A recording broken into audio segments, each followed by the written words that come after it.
Ambition, 29th Sunday Ordinary Time, Year B.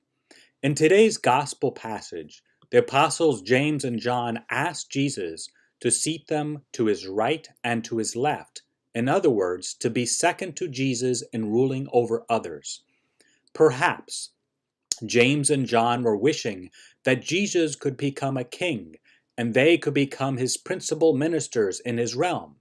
Jesus could one day sit in full splendor on a throne embedded with gems and gold, and James and John could sit one on his right and the other on his left in their own smaller, glorious thrones.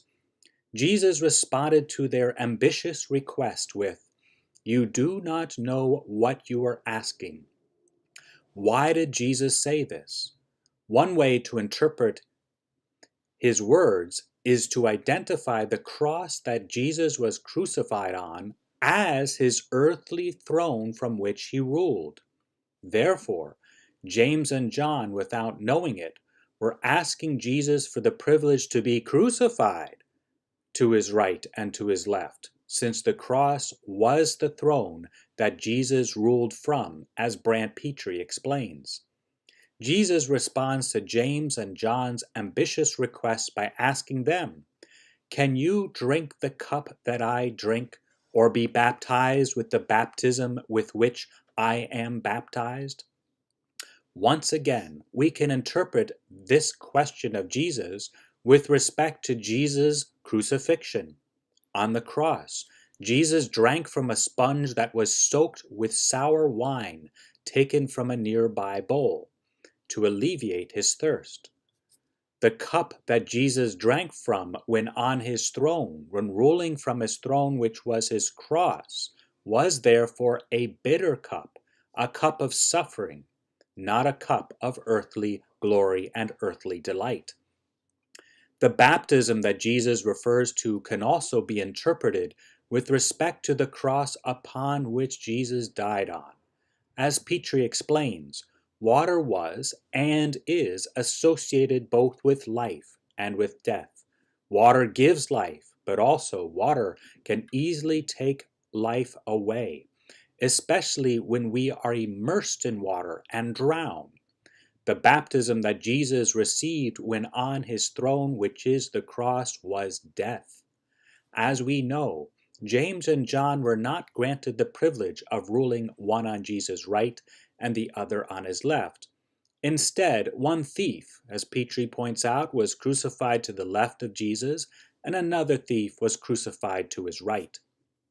However, Jesus assures James and John that they will drink his cup and be baptized along with him. And this was fulfilled by both James and John suffering for Jesus and dying in Jesus as his witnesses. The last verses of today's gospel passage also may be interpreted in light of Jesus' death on the cross. Whoever, says Jesus, wishes to be great among you will be your servant. For the Son of Man did not come to be served, but to serve, and to give his life as a ransom for many. How did Jesus serve us? By ruling from the cross, by offering his life for all on the cross with the hope that all will accept his gift of redemption from sin, of redemption from misery, from sadness, which sin leads to. Along with James and John, may we allow our understanding of leadership, may we allow our understanding of ruling be challenged by Jesus' example, by Jesus' way of leading us, by Jesus ruling on the cross where his throne was a cross, where his crown was a crown of thorns, and where his cup was a bitter cup. On the cross, Jesus ruled by serving us as our divine Redeemer, by dying on the cross, which was his earthly throne as King of the universe. Jesus teaches us that when ruling, we are not to prioritize success and popularity as our most essential values.